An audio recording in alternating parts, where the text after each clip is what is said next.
they weren't kings. They didn't wear crowns, nor did they lead armies onto fields of battle. Yet they walked beside the most powerful rulers on earth, their small footsteps echoing in gilded halls. They lived inside the world's most powerful palaces, breathing the same air as emperors and queens. Throughout history, individuals born with dwarfism held a strange, paradoxical, and often perilous place in the heart of royal courts. They were entertainers and companions, attendants and confidants, and sometimes, the quietest witnesses to the rise and fall of empires. Their stories were rarely written in the official chronicles, but they left an indelible imprint on royal culture. Behind the orchestrated laughter and public fanfare was a world far more complex. One filled with precarious status, profound sacrifice, whispered secrets, and a desperate fight for survival. When we picture royal courts, our minds paint a familiar scene: warriors in armor, ladies in silk gowns, and ministers in dark robes. But hidden in the margins, standing in the shadows of the throne, are the stories of the court dwarfs. Small in stature, but immense in their historical presence. In the courts of Renaissance Europe, the opulent palaces of the Ottoman sultans, and the vibrant world of Mughal India, dwarfs were woven into the permanent tapestry of the royal household. They served as personal attendants to queens, playmates for royal children, and even bodyguards for traveling nobles. Their constant proximity to rulers allowed them to observe the most intimate aspects of court life. Why were they so trusted in a world of betrayal? In part, their unique appearance led royals to see them as non-threatening, existing outside the dangerous games of political marriage and dynastic succession. Furthermore, in many cultures, superstition surrounded them. People believed dwarfs carried spiritual meaning, bringing good fortune or warding off the evil eye. They were living talismans. This made them a crucial part of the court's performance of power. Everything was about image.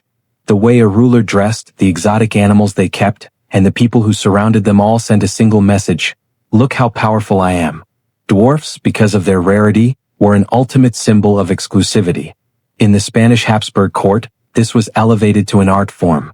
Dwarfs were immortalized in official portraits by masters like Diego Velázquez, dressed in expensive clothing and seated near kings and queens, their inclusion highlighting their accepted place in society. The presence of a dwarf suggested wealth, influence, and a refinement so absolute that it could acquire and command the rarest of human beings. But beneath this veneer of glamour was a much darker story, one that began with the brutal journeys they were forced to take. Unlike noble-born courtiers, many dwarfs did not choose to enter palace life. It was a fate chosen for them. Some were born into impoverished families who believed their child's only chance at a better life was to serve royalty.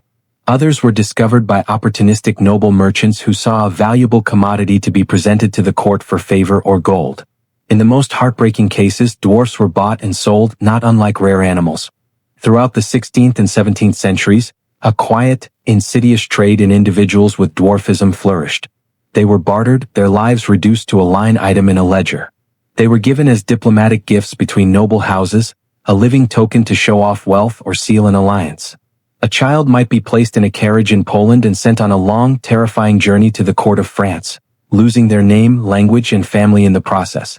A dwarf arriving at court might be immediately dressed in fine silks and paraded before guests, a new treasure for the king to display. But the glittering reality was often a nightmare. They were living in a gilded cage, and the price of entry had been their entire world. For dwarfs, court life was a precarious and unpredictable existence, balanced on the shifting moods of their royal patrons. Some were indeed cared for and respected. They were granted private rooms, a wardrobe of fine clothes, and the rare privilege of speaking freely with royals. Some were even given a formal education. But for every story of kindness, there was another steeped in cruelty. Many dwarfs were forced into the role of court jester, expected to perform on command. They might be ordered to dance, sing, or participate in cruel comedic acts and mock battles that made a spectacle of their appearance. To refuse was to risk severe punishment or exile. Even their clothing, while made of fine materials, was often a tool of ridicule, bizarre, comical costumes meant to provoke laughter. And yet, through all this, many not only survived but learned to adapt with remarkable resilience, forming deep bonds and building their own quiet networks of influence. They learned to navigate the treacherous currents of palace intrigue, proving that survival was an art form in itself. Among the most bizarre and cruel spectacles in court history is the infamous dwarf wedding, an event that lays bare the chilling reality of their exploitation. In the early 1700s, the Russian Tsar, Peter the Great, A man known for both his reforms and his cruelty hosted such an event. This was no ordinary marriage. It was a grand, theatrical performance designed purely for the amusement of the court. The wedding was staged in a magnificent palace made entirely of ice. It had miniature carriages, gold-trimmed attire, and hundreds of full-sized noble guests who had come to watch the show. Every single participant, from the bride and groom who were forced into the union to the guests and musicians, was a person with dwarfism, gathered from all corners of the empire. Though the participants were real people, the event was choreographed to feel like a grotesque puppet show. They were forced to drink to excess and endure the jeering laughter of the Tsar and his courtiers. This event is a horrifying reminder that even when dwarfs held center stage, they were not always treated as individuals, but as disposable parts of a larger display of absolute power. The ultimate dehumanization of the dwarf wedding stands in stark contrast to the rare moments where their humanity was not just acknowledged but immortalized. In a world that so often refused to see them as complete human beings, art became one of the few places where they were truly seen. The Spanish painter Diego Velázquez, working in the court of Philip IV, broke radically from tradition. Instead of portraying the court dwarfs as comic figures or exotic pets, he painted them with a revolutionary sense of dignity, psychological depth, and profound humanity. His portraits show them not as background characters, but as the protagonists of their own stories. In his haunting image of Sebastián de Mora, the subject is seated alone, his intelligent face confronting the viewer directly. He gazes straight ahead, not smiling, not performing, just existing, his eyes filled with a powerful, sorrowful intelligence.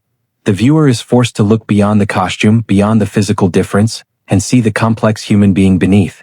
These paintings are more than just art. They are evidence. They are proof that these individuals lived, mattered, and deserved to be remembered not for their size, but for their soul. As time passed and the great absolute monarchies began to fade, so too did the roles of dwarfs in royal courts. The tradition of keeping them as symbols of fortune or objects of spectacle became seen as outdated and cruel, as new ideas about human dignity began to take hold. But for many centuries, they had been part of something much larger than themselves. Their lives were shaped by the politics of power, the hunger for wonder, and the desire to impress. Some rose to positions of comfort, others vanished from history without a trace. The names of so many were forgotten, but their collective impact remains, written subtly in paintings, letters, and the quiet corners of royal stories. The lives of dwarfs in royal courts are among the most fascinating and complex in all of history. They were not kings or queens, but they stood beside them. They were not always free, but they lived and survived in the very heart of power. Their stories challenge us to rethink what we know about status, visibility, and the many hidden shapes of influence. They remind us that history is not only made by the tallest, loudest voices in the room. Sometimes, it is the quietest presence in the corner, the one who is overlooked and underestimated, who carries the deepest and most profound story of all.